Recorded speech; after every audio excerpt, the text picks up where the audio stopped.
Franco, que bom te ter aqui, bom esse momento, né, que a gente está podendo conversar aqui.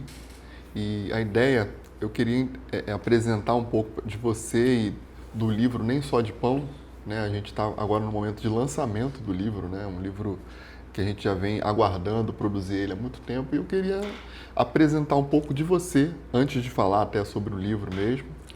Quem é você? Rapaz, quem sou eu? Bem, meu nome é Sérgio Rodrigues Franco, mas a maioria me conhece como Franco.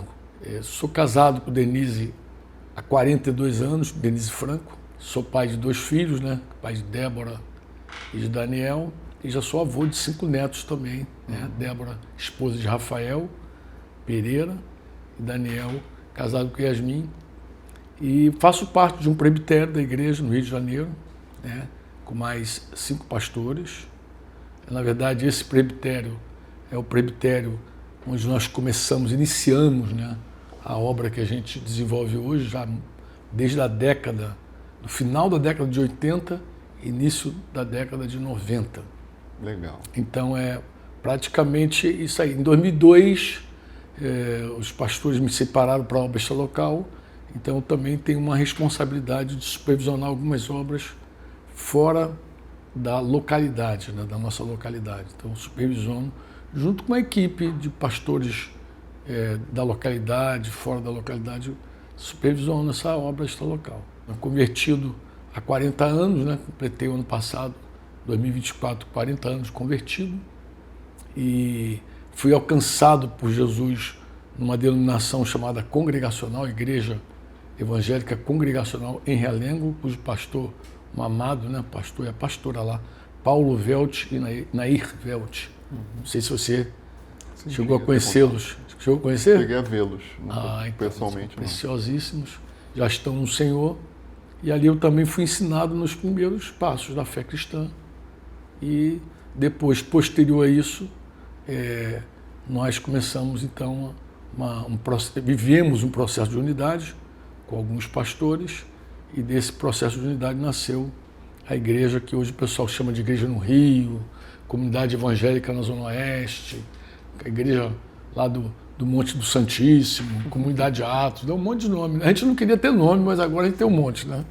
Um monte de nome. Que legal. E a gente sabe que você tem uma produção aí, alguns livros, todos eles publicados pela editora Servo Livre, e agora estamos com o lançamento do Nem Só de Pão.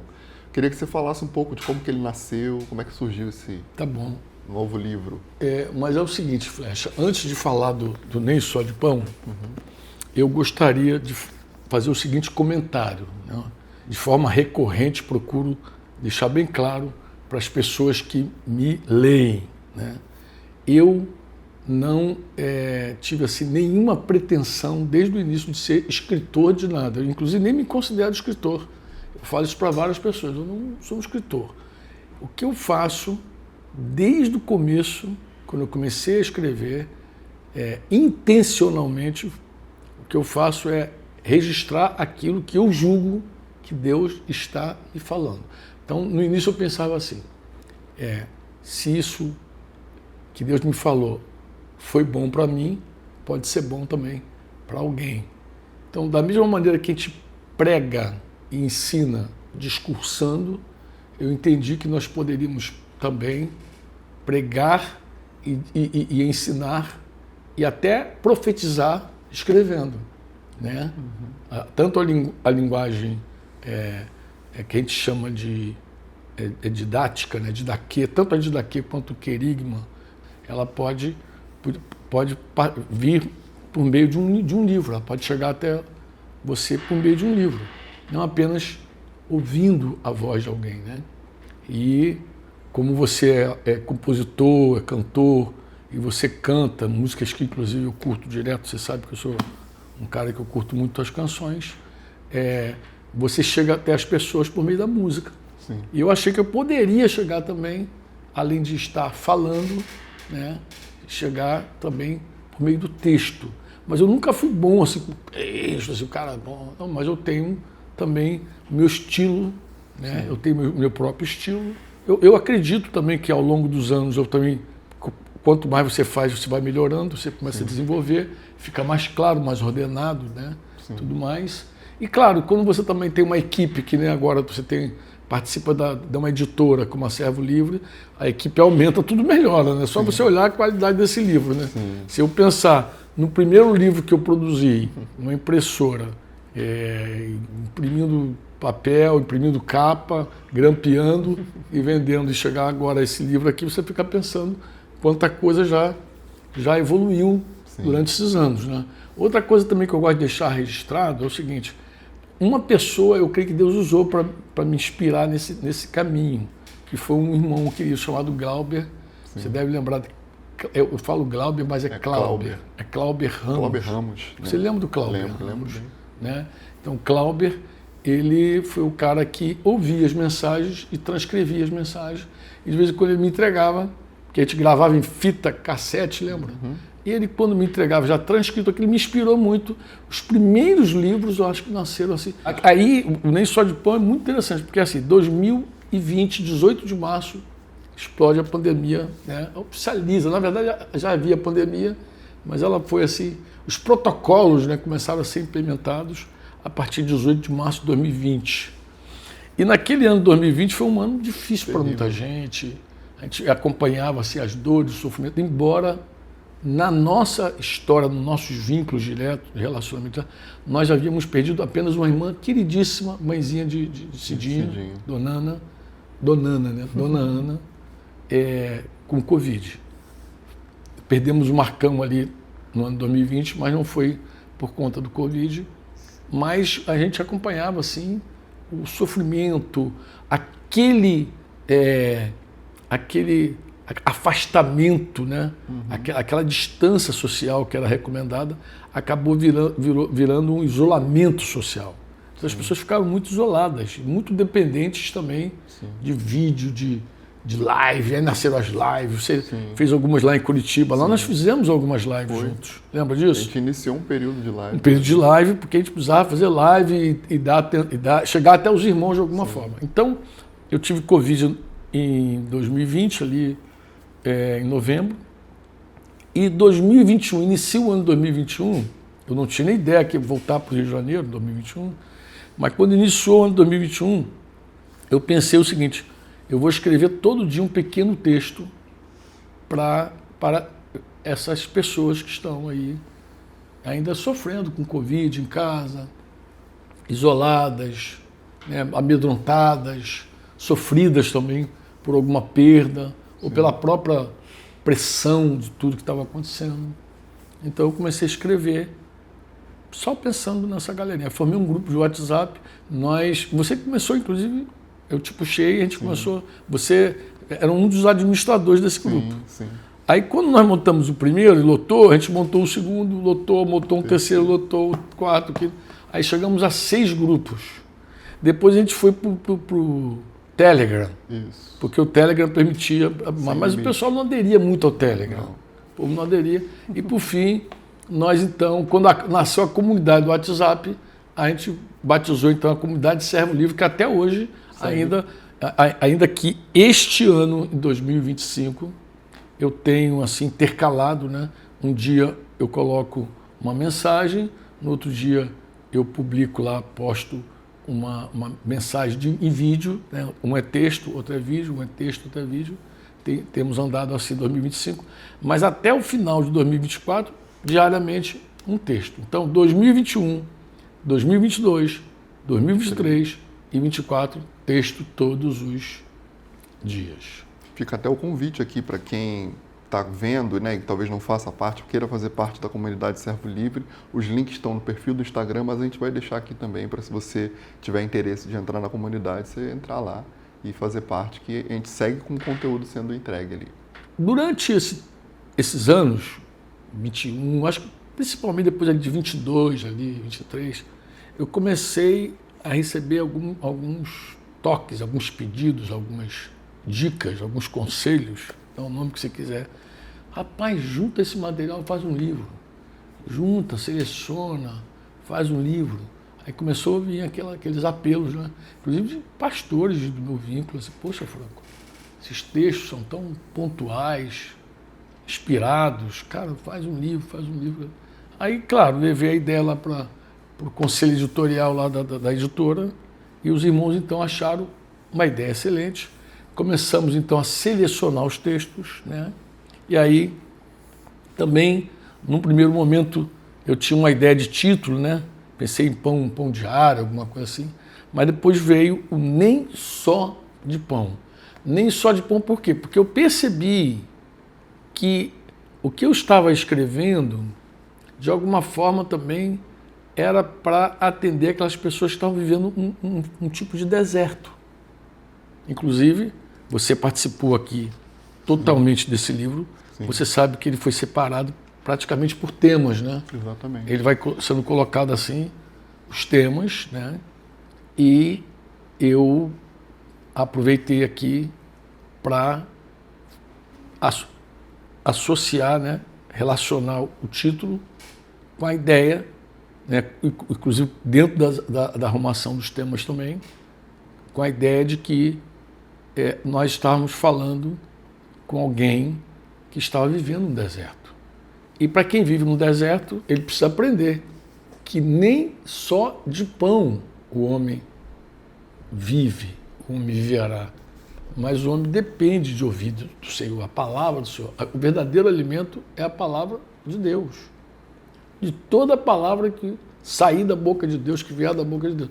E eu creio, então, que eu estava contribuindo com uma sementinha, todos os dias, uma sementinha ali. Então nasceu o livro com essa proposta, né? Ficou esse livro muito bonito. Agora, eu acho que você pode também falar sobre isso, não sei, mas a ideia também do devocionário caiu assim, boa hora, né? Sim. Porque parece que as pessoas elas não estão assim, muito mais inclinadas a ler muito, assim. Já há algum tempo que elas não leem muito, né, cara? Parece que a chave hoje de algoritmo, Instagram, a gente está acostumado a alguma coisa mais pontual. Existem índices até, né, que as pessoas estão com dificuldade de manter uma leitura mais contínua, né, e eu acho que para um momento assim, a leitura devocional acaba sendo uma bênção, né, que é algo que você consegue ali facilitar para que a pessoa tenha um contato com a palavra. Ele tem até uma nota na introdução que a proposta, né, óbvia, que ele não seja o alimento, né, mas que seja ali algo que gera, desperta a tua fome para você realmente também se alimentar, mergulhar na palavra. Inclusive ele tem até as referências, sempre algum texto bíblico para que você mesmo mergulhe, leia. E é bem interessante ele chegar nesse momento, realmente, que as pessoas precisam disso, né? Muito embora eu conheço pessoas que praticam a leitura diária, mas são muito inquietas, né? Eu acredito que quando você busca a quietude verdadeira, quando você encontra a verdadeira quietude, né? Porque tem gente que acha que se aquietar é você ir para um lugar isolado, silencioso, ficar lá e tal. Fechar a porta, como diz Jesus, Mateus 6,6, né? Entra a porta, que o Pai que vê em secreto, ele vai te ouvir, te recompensar.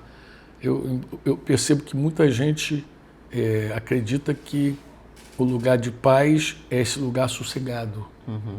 Mas eu aprendi já por prática que isso não é assim. Na verdade, a quietude verdadeira não é da alma. Não é a alma ela é turbada. A nossa alma, a nossa psique, ela vive nesse mundo atribulado, Flecha. Uhum. É a 1000 por hora. Só que o que de verdade desestabiliza tudo é um coração inquieto.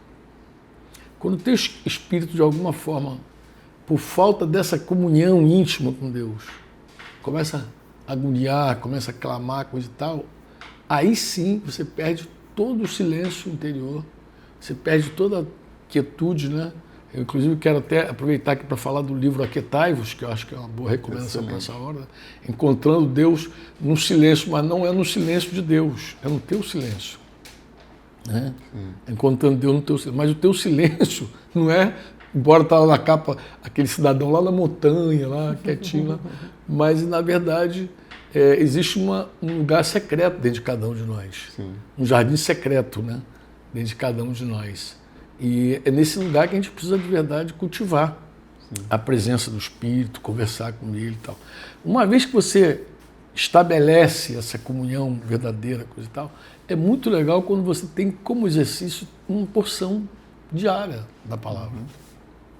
Aí é espetacular. Imagina você com o coração quieto, ou buscando essa quietude, né? Porque pode ser também no momento que você descobre que você tem necessidade real dessa quietude, né? Não só solitude, porque solitude é outra disciplina, mas quietude. Não tem problema. Claro, seria ótimo se fosse solitude e quietude, mas nem sempre você pode ter a quietude em solitude. Muitas vezes você está com um monte de gente. Mas quando você desenvolve, quando você alcança, quando você recebe essa graça do Senhor, quando o teu coração de verdade se rende, se aquieta, quando o teu coração repousa completamente em Deus, que Ele silencia de verdade, tua alma encontra descanso para as suas almas, disse Jesus. Venham a mim, todos vocês estão cansados, lá, Mateus 11, lá. Vocês vão encontrar descansos para a alma de vocês, para a psique de vocês. Então eu tenho assim, muita certeza de que quando o teu espírito ele encontra esse repouso, esse descanso, aí é a hora também da alma de se deleitar. Sim. E aí, amado, para quem já encontrou, para quem está buscando, eu creio que ter uma porção diária é fundamental. Sim. Mas eu li a Bíblia, é verdade, lê a tua Bíblia, não deixe de orar, de ler a tua Bíblia, de orar a tua Bíblia, não deixe de orar com a Bíblia, não deixe de fazer isso. Mas, às vezes, algumas... Qual é a diferença se alguém perguntasse, mas por que a Bíblia não é suficiente? Não, vou explicar o que é um livro inspirado, um livro. Porque eu não falo de todo livro não, Flecha. Você é leitor, você sabe que existe livro. O que é um livro? Livro é assim, você quando crê que alguém tem um dom, por exemplo, George Mitchan, nós temos assim, George Mitchan, um ministério que a gente recebe há vários anos e cremos que ele tem um ministério de mestre apostólico e a gente recebe com fé. A gente tem essa fé e é assim que a gente concebe esse irmão. Então, quando a gente lê George Mitchan, a gente não lê George Mitchan de qualquer jeito. Aí você diz assim, pô, mas eu leio a Bíblia. Não, mas uma coisa é você ler a Bíblia, outra coisa é você receber do dom do George Mitchan. Você, ao ler um livro como eu gosto muito também, John Bevere, ou Bevere, como alguns preferem, cara, você lê aquele livro e você recebe daquele dom. Não é apenas um livro, é um dom, você está levando um dom da pessoa. Sim. É uma forma que a pessoa recebe de Jesus, recebe do Espírito Santo. Porque Deus fala contigo diretamente, mas Deus também fala contigo usando pessoas. Pô. Deus usa pessoas. É diferente eu ler a minha Bíblia e é diferente ouvir uma música do Flecha. Sim. Ao ouvir uma canção, ao cantar aquela canção junto ali com o Flecha ali, eu também estou recebendo daquele dom, daquela graça, daquela inspiração. Porque essa é a riqueza do corpo de Cristo. Essa é a riqueza do corpo de Cristo. Então, claro, a Bíblia é fundamental, a gente não pode desprezar a Escritura. Mas como alguns irmãos recebem de Deus por meio das Escrituras, como é que Deus fala com alguns ministérios por meio das Escrituras? Rapaz, isso enriquece muita gente. Exatamente. Então, aí você tem lá um tempinho lá, que imagina, você pega aqui uma mensagem apenas, estou aqui na mensagem 107 aqui, na Estrada da Vida. Aí eu pego aqui na Estrada da Vida e começo a ler aqui. Eu peguei esse aqui, que esse aqui é bem pequenininho, né? Sim. Aí está aqui na Estrada da Vida, a reflexão está fundamentada em Colossenses 3. Bem, eu creio que só existem 3 destinos para um casal cristão durante sua jornada terrena. Primeiro destino, estou aqui parafraseando também, não estou lendo integralmente, né? É descobrirem que conseguem uma tolerância mútua e, devido ao temor dos homens, aparentam ser o casal perfeito na sociedade, tornando-se hipócritas. Como eu escrevi, eu posso dizer para você. É assim que eu vejo alguns casamentos, alguns casais. Eles se tornaram hipócritas porque descobriram que conseguem a tolerância mútua, né? E aparentam ser uma coisa para as pessoas, mas que na realidade é outra coisa e vivem uma vida super infeliz, super desgraçada, super sem presença, sem fogo de Deus, porque fica aquela aparência, aquela mutualidade que não é benigna. É uns aos outros de forma maligna, né? Não é o suportai-vos uns aos outros, não. É tolerai-vos, é diferente. Suportar é dar suporte. Suportar é amar mesmo, é aquele amor que tudo crê, tudo sofre, tudo suporta, né? Tudo espera. É diferente da tolerância hipócrita. Bem, a segunda forma de alguém chegar no final dessa jornada é descobrirem que são pós-modernos, né? A gente é de outra geração, e creem que Deus está mais preocupado com a felicidade deles que com sua santidade, e aí o final disso é divórcio. Né? Já que Deus não quer feliz, Deus não quer que eu viva essa vida infeliz, essa vida triste, divórcio é a solução. Faz um post bonitinho. Então, lembra que eu falei que eu creio que só existem 3 destinos para um casal cristão durante o seu jornada. Pode ser que alguém creia diferente de mim, mas eu estou aqui é a minha reflexão, né? Sim, sim. Então, o primeiro, cria aquele ambiente hipócrita, o segundo se divorcia, né? Se divorcia. Bem, mas tem a terceira chegada aqui, né? Bem, foram revelados sobre a vontade de Deus, arrependeram-se da idolatria dos sentimentos. O que é isso, Franco? Idolatria dos sentimentos? Sim, pô. Existem, principalmente na nossa geração, no nosso tempo, pessoas que são sentimentalistas, idolatram os sentimentos. E não são presididos por fé, não são guiados pelo Espírito Santo. São pessoas presididas por sentimentos. Então, se arrepende dessa idolatria. Eu não quero mais que os sentimentos me presidam. E uma vez emancipados do próprio egoísmo, aprenderam o temor do Senhor, passaram a adorar a Deus sobre tudo e todos, né, ao receberem de coração a sua disciplina e serem incluídos em sua santidade, lembrando aqui de Hebreus 10, Hebreus 12, que na verdade Hebreus 12, 10, né, e desenvolveram com temor e tremor sua salvação, tornaram-se maduros. 3 possibilidades, você vai chegar a 3 destinos. Um, da mutualidade das trevas, da hipocrisia, né? Outro, onde você se divorcia, se separa, e outro que você abraça, né? Nega-te a ti mesmo, tome a sua cruz, segue Jesus e vive como discípulo de Jesus, que tem problemas e tem dificuldades. Simples assim. Né? E enfrenta e pastoreia e apacenta. Então, acho que isso aqui pode ser a resposta para alguém que está vivendo um drama ou que está pastoreando o drama de outra pessoa. Sim.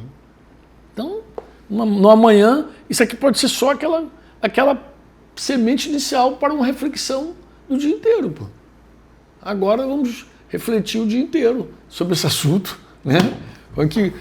Para onde é que eu estou indo? Né? Estou indo por qual caminho? Eu quero chegar aonde? Eu quero chegar na tolerância hipócrita? Eu quero chegar aonde? Eu quero chegar no divórcio? Ou eu quero chegar a fazer a vontade de Deus, a comer a comida de Jesus, que ele se alimentar da vontade de Deus?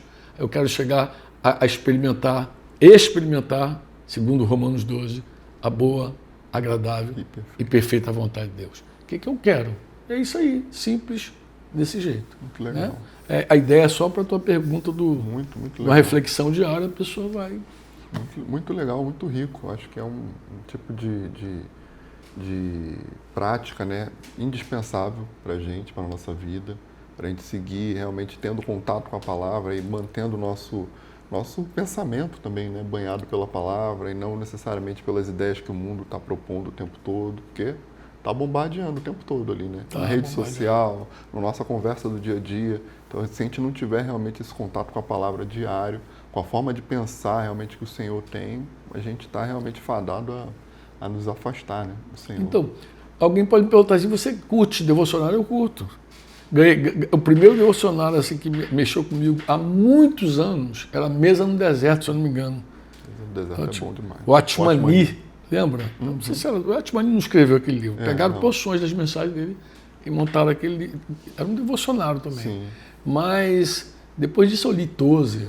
Tozer é excelente. Rapaz, tem que ter uns devocionários. Eu leio um atual, não vou propagar agora o atual, porque a gente está falando do lençol de pão, né? Sim. Então, mas... Você é um leitor de devocionais, né? Eu curto, eu leio, mas dentro desse ponto que eu estou te falando. Assim, eu leio e às vezes fala tanto assim, meu coração me enriquece aquilo ali. Aquilo ali às vezes me abre uma janela, às vezes responde uma pergunta, entendeu? Eu ouvi pessoas, amado, eu ouvi uma irmã, ela me mandou uma mensagem, Janete Diniz, lá de Jundiaí, caminha lá com o Jamê, mandou uma mensagem me animando muito a seguir escrevendo. Ela falou da importância dessas mensagens quando chegar até ela.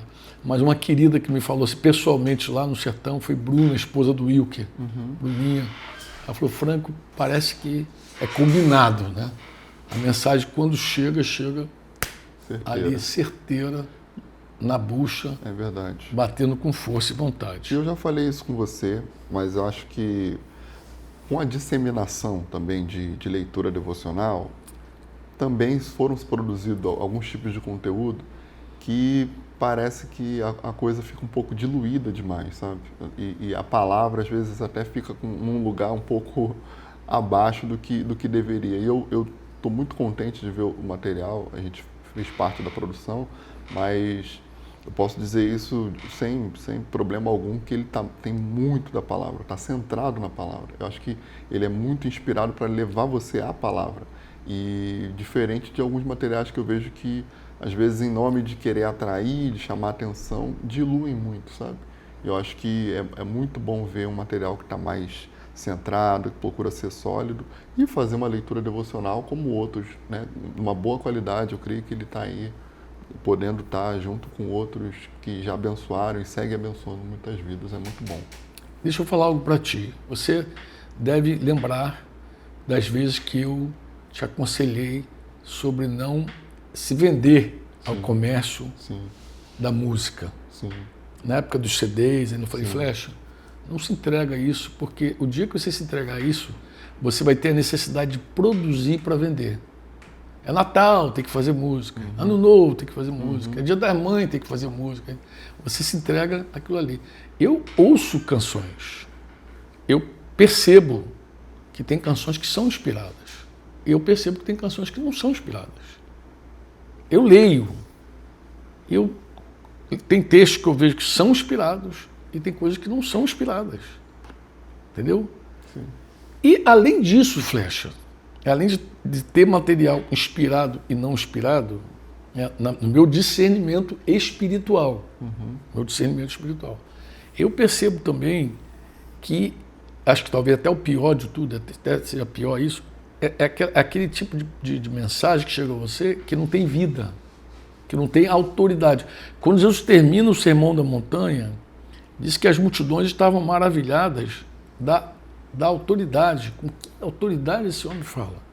Ele não fala como os fariseus, ou seja, Jesus estava falando, comunicando uma mensagem que muito provavelmente eles já conheciam da lei alguma coisa, e falavam, e ouviam dos escribas, dos fariseus, mas eles, ao ouvirem Jesus, eles viram que Jesus falava de um jeito. Eu lembro que quando aqueles guardas foram prender Jesus e voltaram, e as autoridades judaicas, elas ficaram raivosas, nervosas, vocês também se tornaram discípulos dele. Eles voltaram com o seguinte argumento, eles falaram, nós nunca ouvimos um homem falar como ele.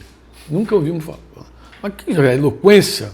Será que era o quê? A eloquência de Jesus? Será que era o que as pessoas apreciam hoje lá, né?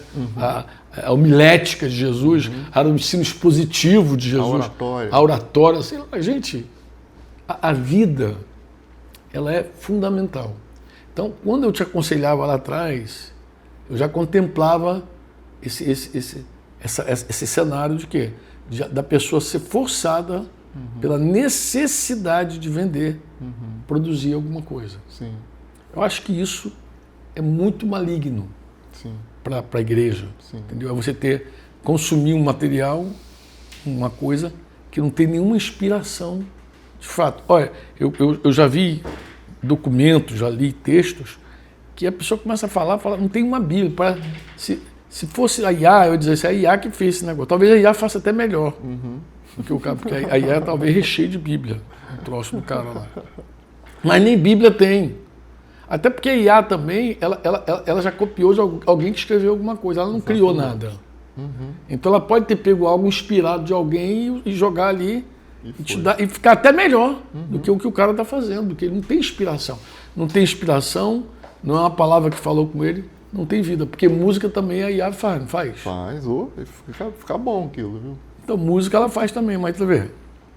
É a inteligência artificial fazendo música. Mas uma coisa é você ver uma música que foi gerada na vida, na experiência. São coisas distintas. Agora, claro, eu percebo também que a igreja, a massa gospel, ela, a maioria é débil. A maioria, infelizmente, não amadureceu e também não tem discernimento para isso, não. Infelizmente. Eu percebo, infelizmente, não tem esse discernimento. Então, ao não ter esse discernimento, não viver esse discernimento aí, não conter esse discernimento, eles consomem qualquer coisa. Consomem qualquer negócio. Então era isso também que eu queria te falar, porque eu acho que é importante, já aproveitar que você está aqui. Né? É isso aí. E nem só de pão está disponível aí. Você encontra ele no formato físico na loja Servo Livre, a gente vai deixar aqui os links, mas a gente também agora tem ele disponível, é importante falar, ele de forma digital, né? Ah, legal. Inclusive eu quero o meu, porque quando Exatamente. eu participei lá do Catarse, eu comprei o físico. O seu já está na sua casa 2 postal, físicos já tá e entregue. uma digital. Já veio? Já? Tá aqui agora, enquanto esse vídeo está acontecendo, tá lá, tá entregue. Ah, rapaz, quero ver, hein, cara. Garanto. É o que eu gosto de usar, eu vou fazer propaganda, eu gosto de usar o Kindle. Ó, a gente tem ele disponível no Kindle, tem disponível ele na Apple, tem disponível ele pelo Google Livros, Kobo. Você pode, por meio dos formatos digitais, pelo menos já, né? Você consegue pegar ele aí em qualquer lugar no mundo, né? Então, quem tem ali, quem quer adquirir pelo da Apple, tá lá também disponível no da Apple. Então ele vai conseguir comprar por todos esses e outros também, outras plataformas, né? Como a Kobo, ou a livraria Martins Fontes, né, também tem o seu e-commerce ali que disponibiliza, entre outros, né, de outros países que usam outras plataformas, está lá disponível também. O Everend também, que é um meio que muita gente usa, está tudo lá e já pode adquirir, já pode ler. Legal. Gente, é isso. Fica ligado nos próximos lançamentos. A gente sempre vai procurar ter aqui uma forma de falar um pouco do livro para que você possa conhecer, divulgar para outros. Você que já tem o livro, você pode pegar esse link aqui e compartilha sem moderação para o máximo de pessoas, porque a gente sabe que isso pode abençoar a vida de outros. Um beijo no seu coração.